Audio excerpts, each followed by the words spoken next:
Welcome to the 2021 American Public University Systems Symposium. My name is Keith Thomas, and I will be reviewing Wilderburb's Communities on Nature's Edge. The introduction of Euro-Americans throughout the early 1800s spurred the destruction of environmental niches in the Midwestern United States. Influenced by the ignorant notion of manifest destiny, God's fictional desire of human superiority, spread of uniformity, and capitalism across America, the original Euro-American settlers of the western United States initiated the destruction of ecosystems with anthropocentric exhaustion of the environment. Wilderburb's Communities on Nature's Edge informs the reader on several issues by understanding the fundamental cause. For example, the book catalogs the progression of anthropocentric negative influence on untouched ecosystems through mining, timber collection, and human residential influence and invasion without implementation of conservation or preservation. The Burnland Ranchettes, located southwest of Denver, Colorado, Pacao, located east of Albuquerque, nestled in the Sendero Mountains, and the Snyderville Basin, east of Salt Lake City, Utah, are the main Wilderburb locations in which Bramwell retrieved data and conducted interviews to ensure transparency and continuity. Data received uncovered manipulation of homeowners by developers which promised social amenities such as water and improved roads. Developers completed their manipulation through use of loopholes in federal public land policies. Understanding this, Bramwell empathetically describes the plight of homeowners of Wilderburbs while tackling the growing environmental issues, possibly in hopes of deterring families from invading rural areas. The environmental influence of Wilderburbs, Communities on Nature's Edge, could loosely be compared to Rachel Carson's Silent Spring. This is due to its exposure of the hidden threats of our environment from individuals invading ecosystems previously absent of human influence. Background: History of Euro-American influence. Description of anthropocentric exposure to the environment. Describes the hardship of members of the Wilderburb communities. Attempts to empathetically highlight human and non-human victims. Author's background: Lincoln Bramwell achieved a Bachelor's of Arts in History with a minor in International Relations during 1996. Later in 2000, Bramwell completed a Master's of Art from University of Utah. Both of these academic achievements occurred in conjunction to working as a wildfire firefighter. Bramwell decided to discontinue his dangerous work and career and focus on family life in 2002.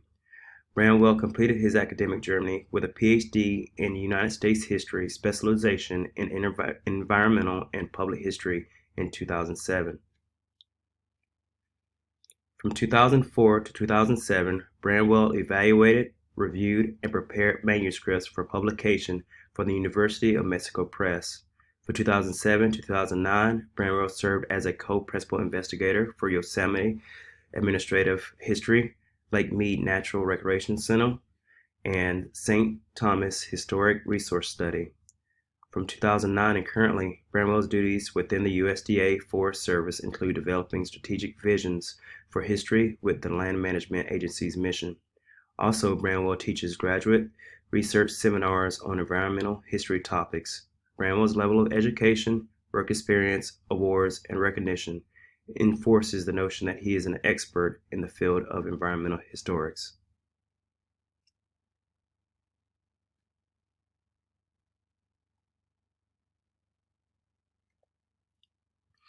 Chapters 1 and 2 of Wilderburb's Communities on Nature's Edge appeared in University of Nevada's Press as Country Dreams, City Schemes, Utopian Visions of the Urban West in 2011. The official publication of the complete conscript occurred in 2014. Significant environmental issues during the annotated conception of the literary work between 2011 and 2014 were as follows. In 2011, infant deaths on the United States West Coast elevated 35% in the weeks following the Fukushima catastrophe. In 2011, a global escalation of environmental assassinations in retaliation for peaceful opposition to mining and logging occurred. 2012, a lawsuit settlement against Syngenta herbicide versus 15 water providers in Illinois. 2013, coal and nuclear energy were in competition from cheap natural gas resulting from fracking. 2014, Duke Energy Company coal ash ponds released 82,000 tons of coal ash and 27 million gallons of water.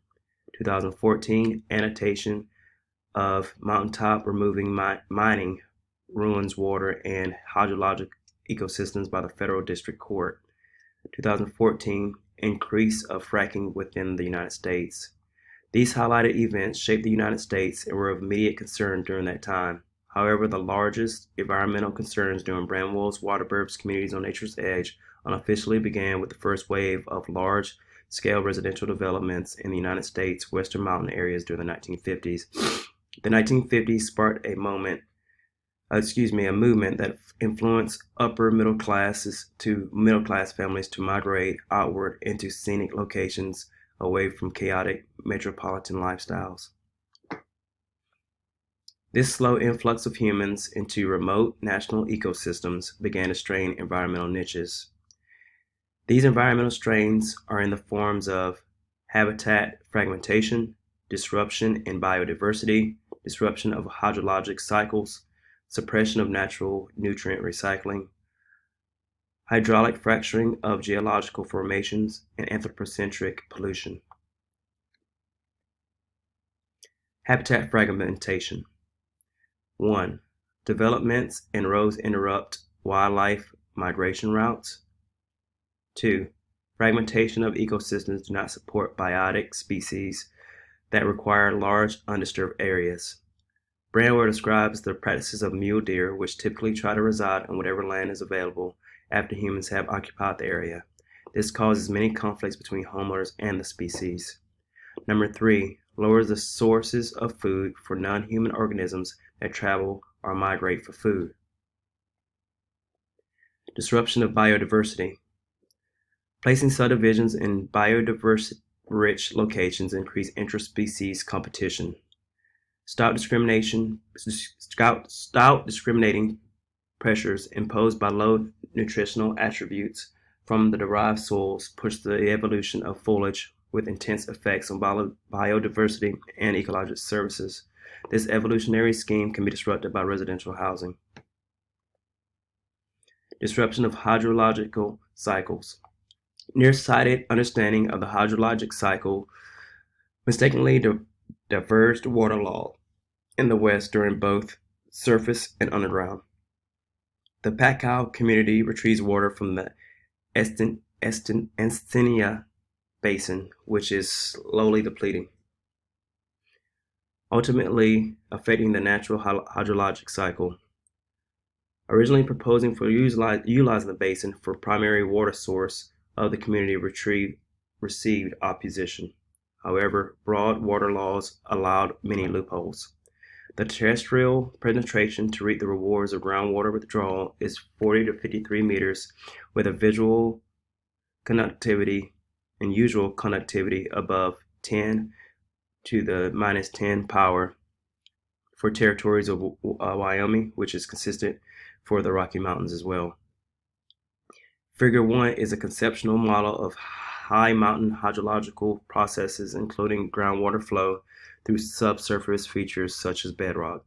Bramwell mentions that 77% of water that enters mountainous ecosystems vaporize or transpire, a process seen in Figure 1 from 1950 to 2000. In conjunction, the limited water that could recharge the ground system annually is usually less than 2 inches. Suppression of natural nutrient recycling. Stakeholders of Wilderburb communities do not support wildfires or control burns for fear of destruction of property. Wildfires and controlled burns release nutrients within the soil, which promotes growth. Dr. Christina Santon and Dr. Stefan Dauer describes the positive effects of ecological burns and how it contributes to the conservation of biology by lowering competition between species. Figure 2 describes the biological, chemical, and physical properties of soil and connected temperature arrays and or near the inorganic soil surface for diverse types of human-encouraged fires. If homeowners of residential homes in Wilderburb locations conducted underburning, the benefits would be fine root, fungi, bacteria killing, which improve the local ecosystem. Hydraulic fracturing of geological formations. Discharges of chemicals at the surface water quality degradation from discarded fuel disposal, and water availability. Drilling apparatuses fracture rock formations in search of water sources, often occurred after the purchase of land and were not strategically planned. Figure 3 describes the visual representation of a fracking system, the limitations, and the ways contaminants leach into that system. Fracturing geological sites do not guarantee an underwater source. Recall the typical depth of 40 through 53 meters that Somers and Mackenzie annotates. Anthropocentric pollution. Pollution by man-made structures. Structures consist of road construction, homes, and recreational buildings, sewage piping, and poorly constructed wetland treatment systems. Man-made subsurface leaching beds created in Pacow's wetland treatment systems, diameter and depth were excessively small. This resulted in an overflow of wastewater which polluted the surrounding area with pathogens. Developments often pollute aquifers by byproducts from social amenities. The major groundwater contaminant from residential areas in remote locations are nitrates. Nitrates are byproducts of chemical sewage treatment processes. In conclusion, Bramwell's exposure of the growing menace on the environment sheds light on the effects of human influences on ecosystems. The growing human population across not only the United States but the world would inevitably encroach on natural environments co-located by metropolitan areas. This event may not be avoidable. However, steps should be in place to ensure preservation of irreplaceable ecosystems. Thank you.